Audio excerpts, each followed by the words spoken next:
सदगुरु कबीर साहिब का नाम आपने सुना है।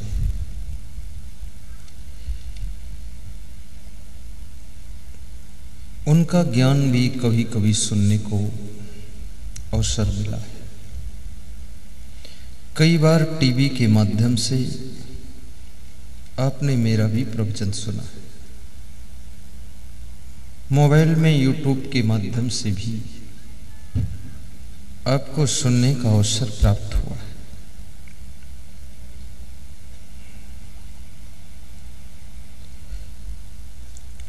आज हमारा जीवन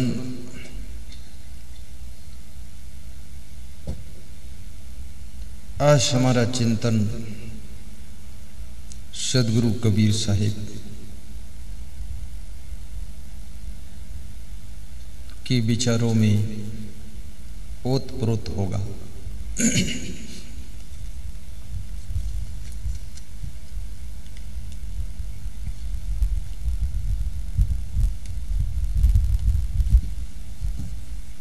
संत कबीर से किसी भक्त ने प्रश्न पूछा है,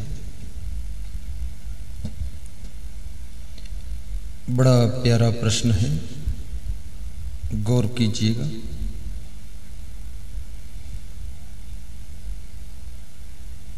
कि मनुष्य सुख चाहता है, शांति भी चाहता है, और बचपन से लेकर के वृद्धावस्था तक ये सुख ढूंढता रहता है। परंतु सुख की तलाश करते करते, सुख की मंजिल को ढूंढते ढूंढते इसको बहुत दुख भोगना पड़ता है।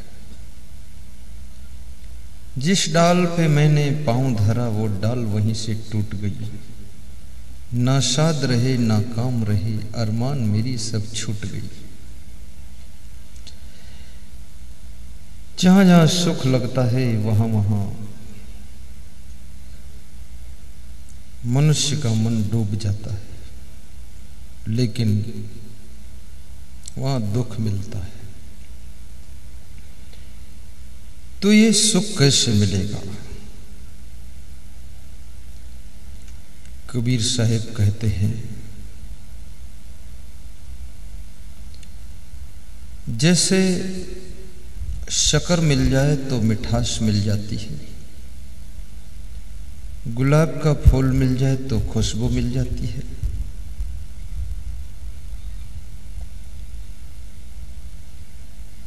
और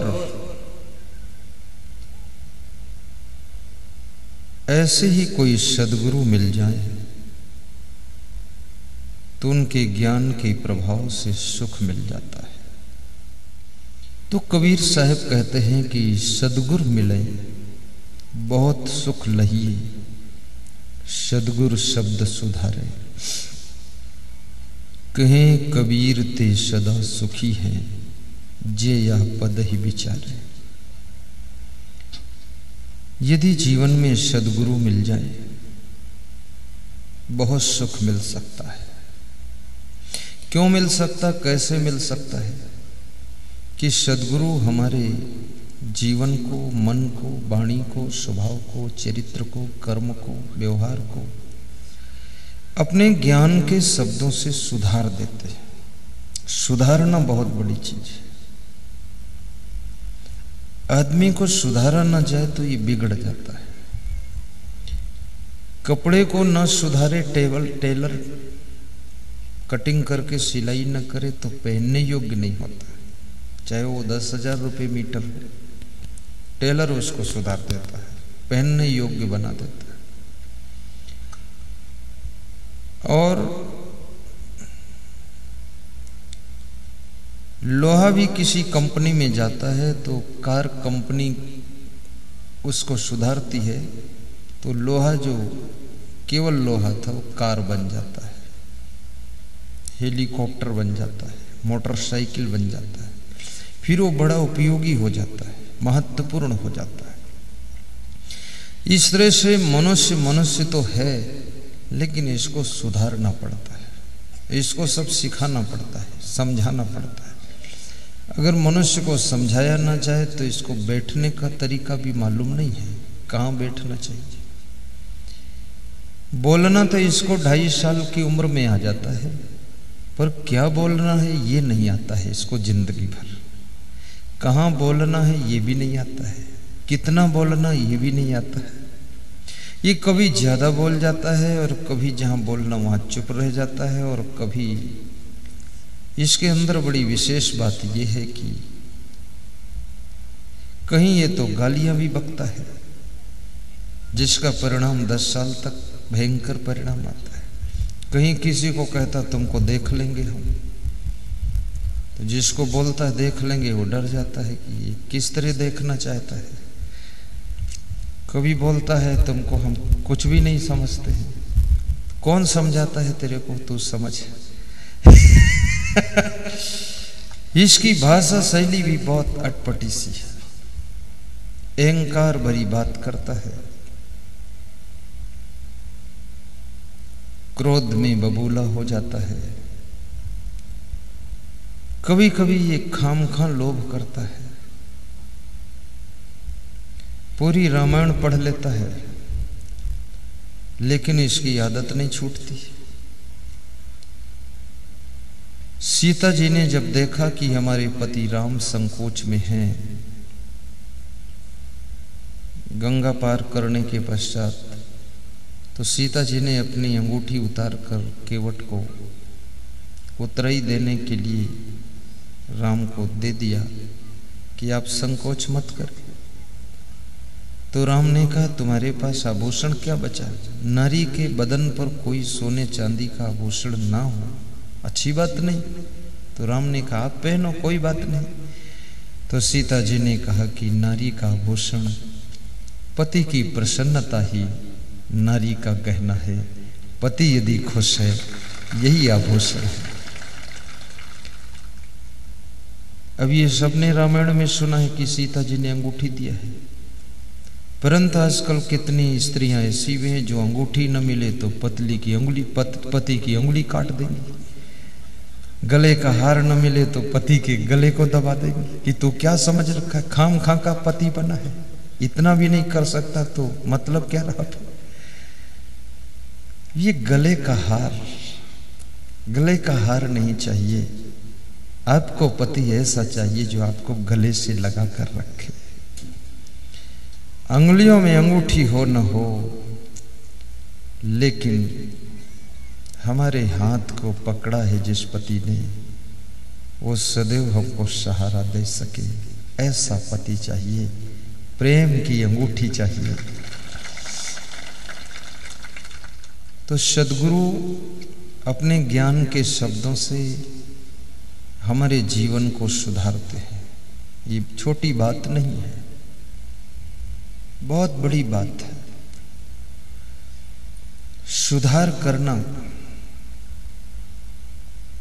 स्वयं सुधरना और दूसरों को सुधार देना, स्वयं बिगड़ना और दूसरों को बिगाड़ देना। ये आदमी एक ऐसा प्राणी है, इसको बिगाड़ना भी पड़ता है, तभी बिगड़ेगा, ऐसे बिगड़ेगा भी नहीं। इसमें बिगाड़ने में भी आपको मेहनत करनी पड़ेगी। कितने लोग बिगाड़ने का ही काम कर रहे हैं। पड़ोस की महिलाएं आकर के तुम्हारे घर की बहुओं को बिगाड़ देंगी, गांव के लड़के तुम्हारे घर के लड़कों को बिगाड़ देंगे, पड़ोस की लड़कियां तुम्हारे घर की लड़कियों को बिगाड़ देंगी। और जिनको तुम दोस्त कहते हो ना, बचपन के दोस्त ज्यादातर बिगाड़ने वाले ही होते हैं, वो कोई सुधारने वाले बिरले होते हैं। इसलिए बुद्धिमान वह लोग हैं जिनके कम से कम दोस्त होते हैं, और बुद्धू वह लोग हैं जो दोस्तों की लंबी सेना तैयार करते हैं। जरूरत नहीं है। और याद रखना, जिनके पास में कम से कम दोस्त है बचपन में, वो विद्या अध्ययन करने में सफल ज्यादा होंगे। और जिनके दोस्तों का लंबा जखीरा है तो दोस्त समय को खर्च कराते हैं, बैठकर बातें करते हैं। और मनुष्य के पास में सबसे कीमती चीज है तो वो है समय। और विद्यार्थी का समय बहुत ज्यादा महत्वपूर्ण होता है। विद्यार्थी का समय कहाँ कहाँ खर्च होता है, एक दिन कलम लेकर के लिस्ट बनाइए, आप टाइम टेबल अपनी जिंदगी का देखिए। बहुत सा समय आपका सोने में चला जाता है, बहुत सा खेलने कूदने में जाता है, बहुत सा समय आपका दोस्तों के साथ गप मारने में जाता है, बहुत सा समय आपका खामखा गाड़ी लेकर शहर में घूमने में चला जाता है।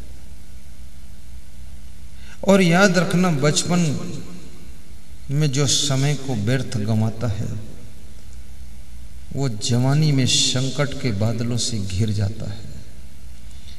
और जो बाल अवस्था में अपने समय का सदुपयोग करता है, विद्या अध्ययन करता है, बुद्धि को सही यूज करता है, वह व्यक्ति जवानी में सुख पाता है, प्रसन्नता पाता है। बचपन का बिगड़ा हुआ जीवन जवानी को प्रभावित करता है और जवानी का गलतियों भरा जीवन बुढ़ापे को दुखद बना देता है और बुढ़ापे की भूल मृत्यु के समय आपको पीड़ा देती है। इसलिए हर उम्र में सावधान रहने की जरूरत है। हर अवस्था महत्वपूर्ण है। बचपन कहीं व्यर्थ न चला जाए। बहुत सा समय तुम्हारा फैशन और श्रृंगार में भी खर्च हो जाता है। ये बहुत कठिन काम है। और याद रखना, शरीर से तुम कितने सुंदर हो, चेहरे से कितने सुंदर हो, ये सुंदरता क्षण भंगुर है, थोड़ी देर के लिए है। असली सुंदरता तुम्हारे चरित्र की सुंदरता है, गुणों की सुंदरता है, तुम्हारे स्वभाव की सुंदरता है, तुम्हारे विचारों की सुंदरता। आप जानते हैं कि भगवान राम शरीर से सुंदर नहीं थे, सांवले थे, लेकिन उनमें गुण सुंदर थे, स्वभाव सुंदर था, इसलिए भगवान कहे गए। कबीर साहब थे, शरीर से सुंदर थे कि नहीं थे पता नहीं मुझको, लेकिन स्वभाव से बहुत सुंदर थे, इसलिए कबीर साहब सदगुरु कहे गए, इतने महान माने गए। मैं तो आपसे भी निवेदन करूंगा, आप अपना स्वभाव भी सुंदर बनाएं, और जिसका स्वभाव सुंदर होता है उसका प्रभाव भी सुंदर होता है। स्वभाव सुंदर तो प्रभाव सुंदर। किसी फील्ड में आप काम करते हो, इसमें स्वभाव का बड़ा महत्वपूर्ण स्थान है। स्वभाव। और भाइयों बहनों, एक चीज और बता दो, सफलता की राह पर 5 चीजें आपके भाग्य को प्रभावित करती है। ये 5 चीजों पर ध्यान केंद्रित कीजिए। नंबर 1, आपका स्वभाव। चाहे राजनीति करो, चाहे डॉक्टर बनो, बिजनेस करो, साधु बनो, मजदूर बनो, लेकिन स्वभाव आपको आगे बढ़ाता है। सुंदर स्वभाव का डॉक्टर मरीजों को भाता है, और सुंदर स्वभाव का नेता वोटर को बहुत अच्छा लगता है। लोग कहते हैं काम भले कम हुआ लेकिन स्वभाव अच्छा है, प्रेम से मिलते हैं, हंस के मिलते हैं और प्रेम करते हैं। जैसे अभी वो नेताजी आए तो मैं देख रहा था, हाथ जोड़कर सबको हंस कर मिले, और मुस्कुरा दो एक बार, हंस कर मिले, अच्छे आदमी, सभी लोग खुश हो गए। एक आदमी की खुशी हजारों को खुश कर देती है और एक आदमी की उदासी हजारों को सुस्त कर देती है। कोई साधु है, स्वभाव सुंदर है, तो साधु के दर्शन करने का मन होता है। स्वभाव ज्यादा कड़क फड़क है तो लोग थोड़ा बच बच के रहते हैं। साधु लाइन में भी स्वभाव का बड़ा प्रभाव है।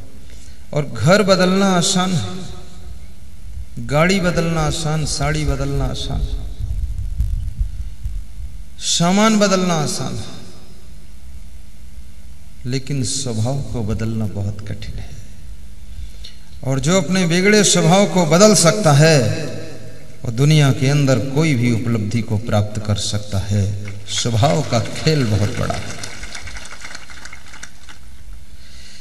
आप दुकानदार हैं, स्वभाव अच्छा है तो ग्राहकों की भीड़ बढ़ेगी आपके पास।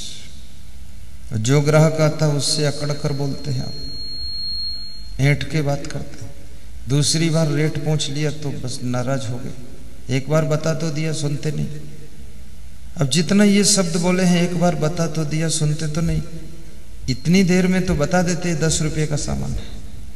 अभी लंबा सेंटेंस बोले हो नाराज होकर, इससे कम में बोल सकते, दोबारा बोल दो। लेकिन स्वभाव गुस्सैल है। और जिनका स्वभाव सुंदर होता है वे लोग सबके प्रिय हो जाते हैं। उनसे सभी प्रेम करना चाहते हैं, उनके पास बैठना चाहते हैं। और ये स्वभाव समय समय पर बदलता भी है। जिस समय तुम शादी करते हो उस समय तुम्हारा स्वभाव कुछ अलग होता है। जब लड़की तुमको देखती है तो लगता है कि अयोध्या के राम मिल गए हैं, और शादी होने के 3 साल बाद उसको लगता है कि लंका का कुंभकर्ण मिला है, रात दिन सो रहा है। और बड़ी मजे की बात है, जिस लड़की के साथ तुम विवाह करते हो ना, उसका फोटो देखते हो और उसका फोटो देख करके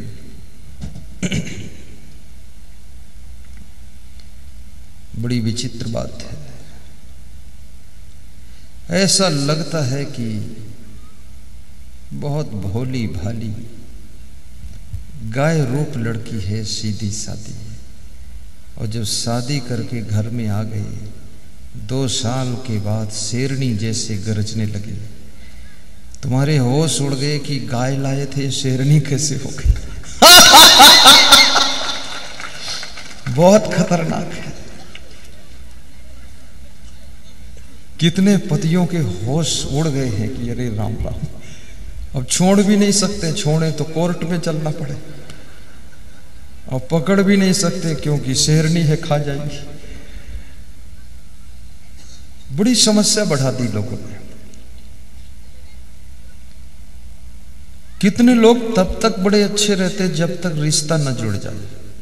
पुरोहित जी ध्यान देना, और रिश्ता जुड़ा उसी दिन से खोखवार स्वभाव।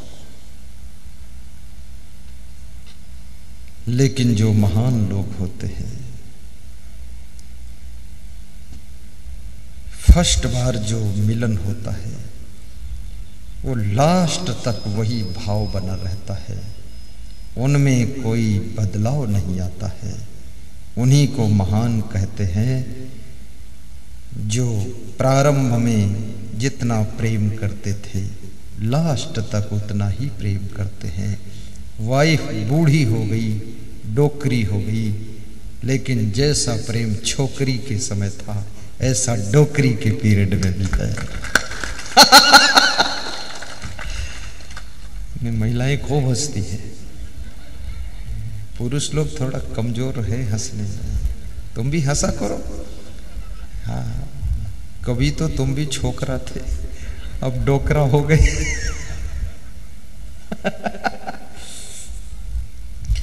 और कोई डोकरा बनना नहीं चाहता है, इसलिए लोग मोछ मुड़ा देते हैं, दाढ़ी रोज बनवा देते हैं, खोपड़ी के बालों में काला रंग लगा देते हैं और स्त्रियों को धोखा देने पर तुले हुए हैं, ताकि स्त्रियां सोचे अभी भी छोकरा है, काम का है बेवकूफ आदमी। ये सब क्या कर रहे, धोखा देने पर तुले हुए हो।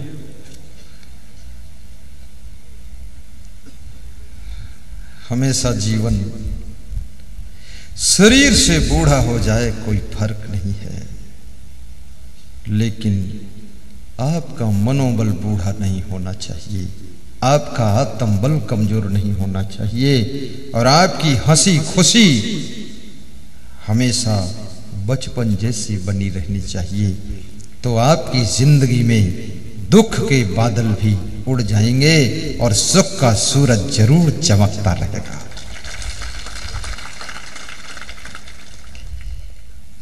दूसरी चीज है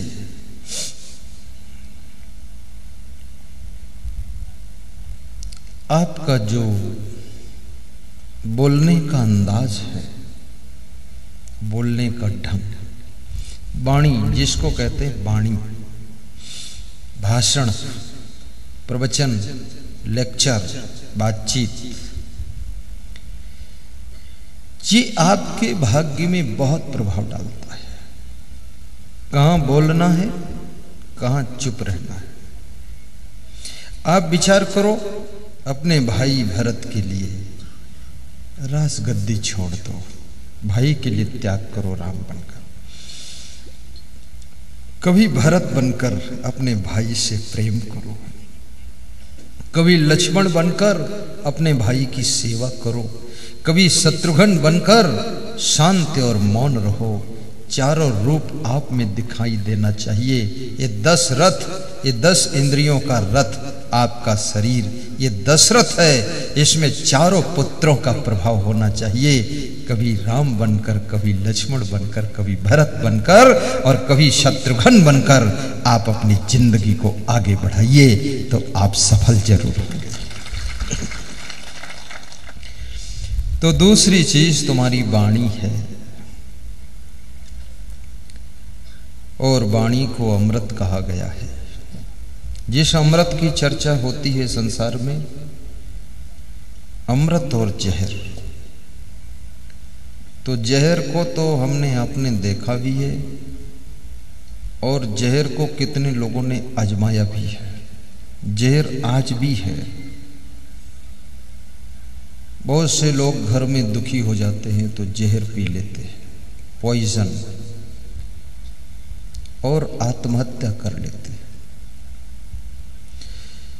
कितनी महिलाएं अपने पति से व्यथित हो जाती हैं तो ट्रेन के नीचे भी कट जाती है।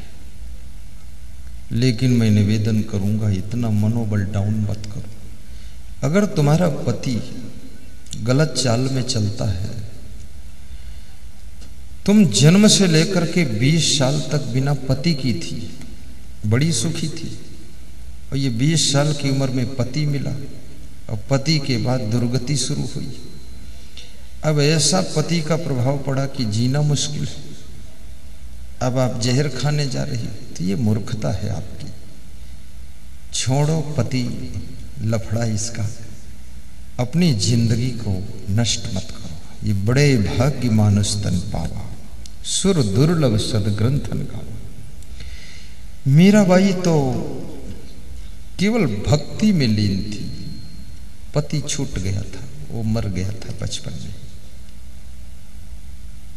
और मीरा भक्ति से खुश रहती थी।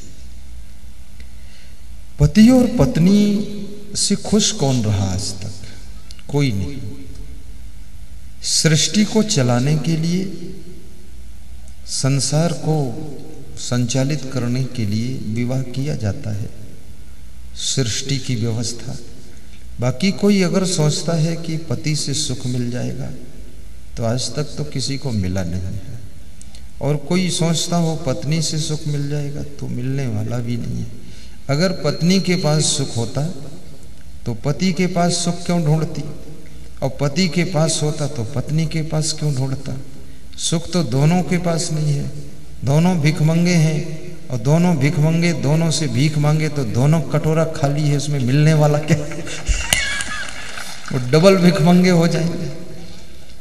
इसलिए पति पत्नी जुड़ने के बाद दोनों डबल दुखी होते हैं। बड़ा रोना धोना, बड़ी टेंशन, बड़ी उलझन, आहा वो हो सब दुनिया भर का लफड़ा। कभी आत्महत्या मत कीजिए, त्याग और संयम से भी रह लीजिए।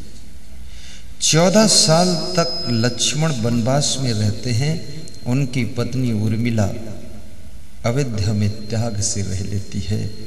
याद रखना मेरे भाइयों बहनों, तुम्हारे संकल्पों में बहुत बड़ी शक्ति होती है। तुम हॉस्पिटल में इलाज कराते हो, 1 महीना हॉस्पिटल में भर्ती रहते हो, 1 महीने तुम शराब नहीं पीते हो हॉस्पिटल में, शराब का त्याग करके तुम 1 महीने रह लेते हो। तो क्या संकल्प ले लो तो घर में भी शराब को सदा के लिए त्याग करके रह सकते हो। जब 1 महीने त्याग कर सकते हो तो 1 साल भी त्याग कर सकते हो। जो काम 1 महीने हो सकता है वो 1 साल भी हो सकता है। तुम जेल में चले जाते हो तो जेल में जाने पर 10 साल जेल में रहते हो, तो जिन खुराफात के कारण जेल में गए हो, बेविचार के कारण, दारू पी के मारपीट करने के कारण, अब जेल में रह करके ना तो दारू मिल रही है न बेविचार करने को मिल रहा है, तो वहां तुम इंद्रियों को वश में करते हो, मन को वश में करते हो, गम भी खाते हो, बिना दारू पिए 10 साल रह लेते हो। तो यदि आप अपने जीवन में पहले से ही अगर गम खा लेते और दारू न पीते, उसको छूते नहीं, तो शायद आप जेल में भी 10 साल रहना नहीं पड़ता, फिर तो आनंद से अपने घर में रहते। 5 चीजें मनुष्य के भाग्य को बनाती है। नंबर 1 सुंदर स्वभाव, नंबर 2 मधुर वाणी, नंबर 3 आपका चमकता हुआ चरित्र। ये चरित्र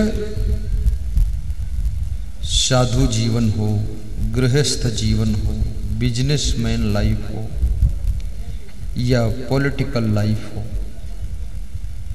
चरित्र का प्रभाव हर क्षेत्र में देखने को मिलता है। आपके रिश्ते, आपके संबंध, आपके रिलेशन आपकी शांति को प्रभावित करते हैं।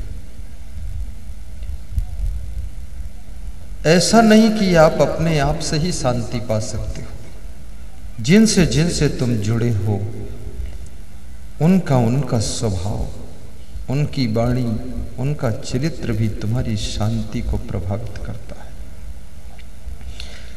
और मनुष्य का भयंकर दुश्मन है क्रोध। ये क्रोध बड़ा खतरनाक राक्षस है। सबके अंदर ये सोया रहता है, जरूरत पड़ने पर ये जाग कर आ जाता है लड़ने के लिए। और इसका भयानक रूप ऐसा है, जब जब क्रोध आता है तब तब मनुष्य का भाग्य बिगड़ता है, संयच्छति है।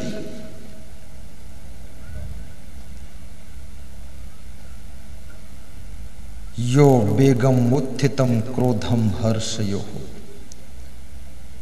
साश्रियो भाजनम राजन यश्च आपत सुन्ना मुह्यति।